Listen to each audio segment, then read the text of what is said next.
This is True Transformative Fitness. I'm unsure who needs to hear this message, right? But here it is. I'm going to drop it on you, right? Let's not wait for a doctor to say, hey, look, you need to start exercising because your life is on the line, okay?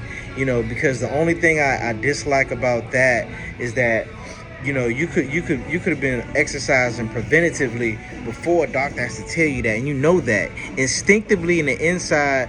We know that we need to be moving around. We haven't been moving around because you don't feel right in the inside. So your subconscious is telling you you need to do something about it. But then in reality, when you go for your checkup or whatever, have you, your doctor tells you, oh man, you need to, your blood markers aren't looking good. You have to exercise. What I dislike about that is that now you're forced to do it to survive and be on this earth longer, right?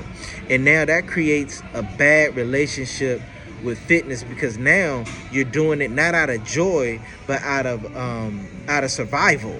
Okay, so you don't build a fun experience with it, versus if you took it upon yourself and started exercising and build a fun relationship with it. You know what I mean? It changed. These are two different sides of the spectrum. You know what I mean? You have someone who's using it as a mental tool.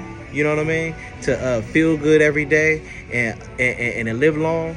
So then when they happen to go to their doctor, they get nothing but good news because they know they're doing what they have to do. It's almost like being prepared for a test, ladies and gentlemen. When you show up for a test, if you study, you know what I mean? You have that confidence. You have that confidence where, you're getting through it. But if you haven't studied, you have that anxiety walking in there. Okay, that's the same thing when you go to your doctor. You know what I mean? You know what they're going to say.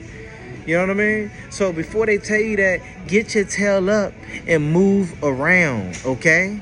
You know what I mean? Your life depends on it, whether you're doing it for yourself or you're doing it for your child or for your significant other or whatever. I don't care what the reason is. Get your tail up and move. Done.